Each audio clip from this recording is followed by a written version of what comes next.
Hey, Stackers. Neighbor Doug here. Oh my God, I am dragging after a huge night. But you know what helped me rally today? Listening to this interview Joe did with Lisa Carmen Wang, where she teaches us how to become unbreakable. Great interview. You got to listen to it. You're going to be inspired. It helped me so much. You know what? I'm listening again. Let's listen in. Don't forget, subscribe, like, hit the bell to remind you when new stuff's coming out. But check this out. And I'm super happy we have her here with us in the basement. Lisa Carmen Wang is here. How are you? I'm great, Joe. Excited to be here. Well, I'm super excited you're with us. You say the first thing that you did was you learned to bet on yourself. Do you remember that moment?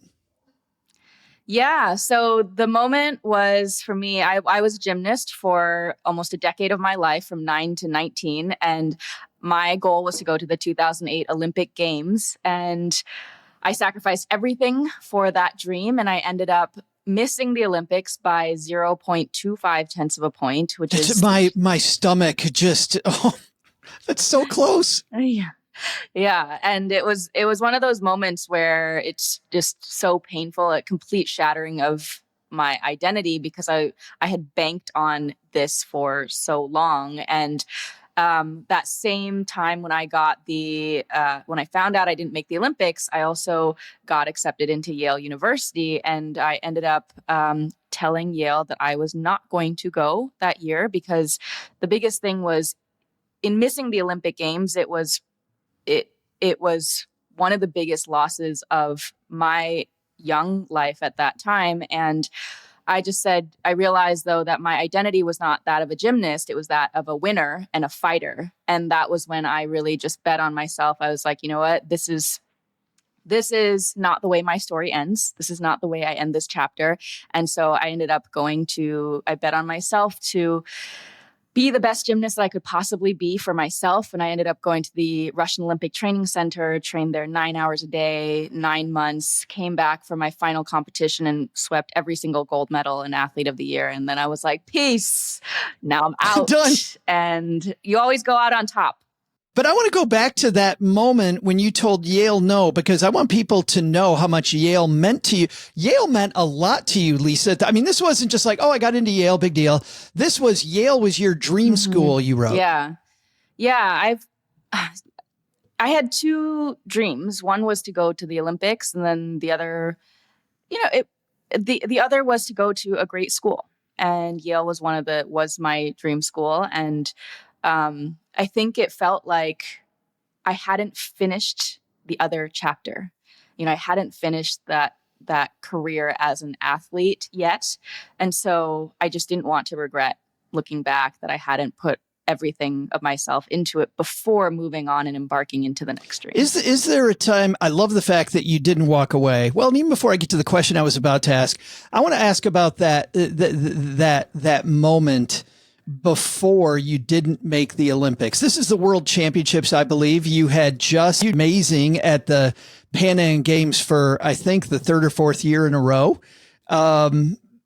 You talk about how you felt this weight, these expectations, and we've had guests on lately, Lisa, talking about fear and this weight of expectations. How did you change that? Because so many of our stackers feel this weight on us, right? As we get into these big rooms, these big places, these big dreams that we have. How did you go from someone that feels that to being someone who fights through it? The weight of expectation, the weight of perfectionism, the weight of not wanting to disappoint others, of fearing the failure. And I think in investing so much of yourself that you it feels like it can't fail, and it's so scary to do that.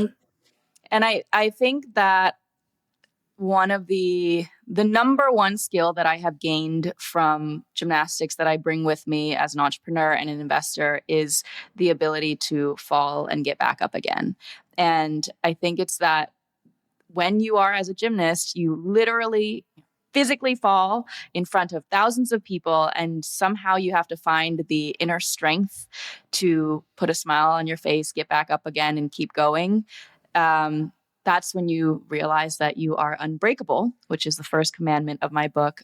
And that is the trust in yourself, that no matter how many times you fail, no matter how difficult it becomes, the feeling of I can trust myself to get back up again, I think starts to relieve that weight of expectation and perfection. And it's just practice, doing it again and again. I can't tell you how many times I had to give myself this mantra over and over, remind myself that I have to just feel the fear and do it anyway, and to break through it. I can't. I'm thinking about your decision not to walk away and to go out on top, right? Which is a bad move, which was so cool. You've got this wonderful, beautiful analogy around Japanese art and taking cracked pottery, because I think this really, do you mind telling us that story? Yeah. So the Japanese art of Kinsugi is the art of taking broken pieces of a vase and putting it back together with gold or silver lacquer to literally highlight the cracks. And so this is the mindset that I train people on, which is really the idea of being unbreakable. So it's usually when we're afraid of failure, we're perfectionists, high achievers, we're afraid that if we fall or fail, that our cracks are going to show.